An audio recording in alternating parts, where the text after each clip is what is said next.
Welcome, citizen, to another Starcraft Nation broadcast. This is your host, Venerati. We're going to be seeing the second out of two in between ThisisJimmy and DuckloadRa. If you didn't join me beforehand, we are going. This is out of the MLG DC 2010 tournament. I believe this is around the best of 64 point. Or no, this is pretty early on. Either way, not really sure about that, but what I am sure about is that this is going to be quite an interesting game. We are on Lost Temple, so a very, very classic map, as it's been seen in most, if not all of the RTs. Was it in Starcraft or no, Warcraft 2? I don't think so. However, either way, I know it was in Starcraft 1, so seen a lot of people. DuckloadRa, being a Starcraft 1 veteran, is definitely familiar with it, as I believe DuckloadRa is pushing 30? I'm not sure. I need to look all this stuff up. One way or another, I saw this replay and got really excited and wanted to cast it before I had to run. Either way, we do see Jimmy doing a pretty standard opener with its supply depot blocking off here, as he did last time in Blistering Sands. Now, this time, of course, we don't have any sort of backdoor destructible rocks or anything of that nature, so he doesn't have to worry about that, but there is this huge ledge area that he has to worry about an Observer Stalker Blink move, because you can put a lot of weight in your front door, especially as a Terran, and keeping your enemy at bay. However, all the Stalkers need is that blink ability and sight of the ground above, and they can just circumvent all those defenses and just kind of parade in your base and run in your mineral line and just really rain on that right there. And all those SCVs will sad face and die. Now, DuckloadRa getting really ballsy right there, throwing his probe in the middle of that mineral line, as all it takes is one little click, drag, and attack, and that probe is going to die. One way or another, though, the probe is retreating from the base, as ThisisJimmy is now going to return the favor and scout with this SCV. So the tables have turned, and this probe, well, not really interested in chasing down that SCV, is going to sit here at the Zelnaga Tower and just act as a lookout. So we do have the SCV come up here to DuckloadRa's base. DuckloadRa doing a good job of trying to put the Cybernetics core as far away as possible, even though unless you're being super cheese, I really don't think you're not going to build a Cybernetics core, seeing as you cannot tech if you don't. But either way, we do see a Zealot coming out now. This is interesting because I see a lot of Protoss players go straight for an early Stalker due to the Reaper threat. Now, I don't know if this is because we've seen the systematic kind of raping of the Reapers. Originally, they got their build time was extended, and now you can't get the Nitro upgrade for them without a factory. Now, of course, we do see a factory coming up for ThisisJimmy, so it wouldn't be a problem at this point.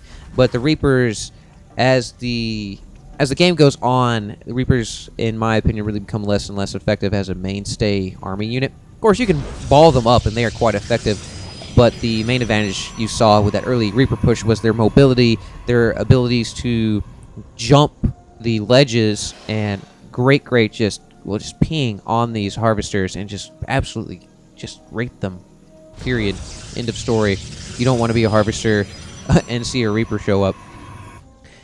Either way, we have the bunker being fully occupied here by ThisisJimmy. ThisisJimmy going for a dual starport here. So I'm going to go ahead and say dual Banshee output, which I love. I love Banshees. I got pretty far doing that early Banshee push thing. I know it's kind of cheesy from the Terran side, but whatever. It worked, so I use that to get somewhere. I've used that a lot, actually, and we do have the factory floating around. It looks like it is going to be queued up to be a scouting factory, so that factory is going to get a lot of miles put into it. And we do see an observer coming up for Duckload, so if these Banshees do get Cloak, which is not up right now, they are going to have to either get that observer shot out of the sky, or they're just going to sit there and eat it, because a huge advantage is if you do actually rush with the Banshees and you do get that Cloak, is that you're kind of banking that there might not be an Observer, or you're going to be in an area where Observer is not, so that you can just sit there and basically attack unmolested. And a lot of times it happens that there is only one Observer on the field, and generally it is observing your base, as like we see it right here. So if you're able to hide these starports back here, and you're able to run your Banshees over to the base while the Observer's still there, he has to either Chrono Boost out another Observer, which you probably will do anyway, and this Observer's going to have to scuttle back and try to get in an area where he can see the Banshees. Either way, though, there aren't enough Banshees on the field to really be that big of a threat, but we still don't see the cloak coming on there, so I don't know if ThisisJimmy just going to completely forego that and do some sort of rack or maybe tank. I'm not really sure where he's going to go with this. One way or another, though, we have this factory trying to scout something out here, but these Stalkers are not too pleased, and this one sentry is pleased none either. And it's halfway through. I don't think this factory is going to live much longer here, as it will blow up and it will fall to the ground into 1,000 little pieces. And we do have an expansion coming up for Duckload, so Duckload is going to try to boost up his economy that much more, and is probably going to be looking for a little bit more of the late game than we see from Jimmy, because this Banshee push generally is I've always used it, and I've seen it used a lot of times as an early one-base push, win the game. If you got to keep going, there's a period of flux that you're kind of vulnerable, as these things. Banshees work really well in great big groups, but with there being so many Stalkers on the field, there going to be a lot of dead Banshees. Yes, we see 9 Stalkers to 5 Banshees. Now, these Banshees, when you get them balled up, 5 of them will be able to pretty much one-shot these Stalkers. However, there are only 3 of them here, and they are taking quite a bit of damage, and they will be forced to retreat. If they do continue to stay around here, they are all going to die. This one Banshee is really close to death. However, ThisisJimmy does wisely back them out. So, DuckloadRa able to easily handle that probing of the Banshees, as these Stalkers do well only when you see high concentrations of Banshees, especially if they're cloaked and you don't have an observer around. The Stalkers are going to be in a great deal of trouble. However, it's pretty evenly matched, but the main thing that Banshees, the Achilles heel of the Banshees is the fact that you have to tech so far up to get them, as you do have to get the factory and you do have to get that tech lab. And most of the time, you do see the cloak by now. We still don't have the cloak being produced, and we see some photon cannons coming online for Duckload. So Duckload is looking to have some static defenses to try to keep those Banshees. Of course, the photon cannons will be able to see the Banshees if they are indeed cloaked. There's that much more of a guarantee. However, I'm not sure about the placement of this. Maybe this is just to kind of take the brunt if we do see some sort of land force coming out, as we do actually see quite a few Marines being backed up by these SCVs and the Banshees overhead. So, toe-to-toe, this would be a good matchup in Jimmy's favor, but he is engaging right here with the photon cannons. This is not a good idea. We already saw one Banshee go down. These Marines just die so quickly to these photon cannons, and we do see the photon cannons all at least have 1 kill, and ThisisJimmy is not going to be able to really press through that with this kind of force. He needs some tanks or some Thors or a heck lot more Marines, as the losses are pretty close. ThisisJimmy is slightly behind, but this was great use of these photon cannons. I'm sure that DuckloadRa wasn't expecting them to work out as well as this, but these photon cannons are just a huge bane to ThisisJimmy right now, and we do see the Stalkers coming back here, and these Stalkers are not happy about these Banshees. We see one Banshee go down.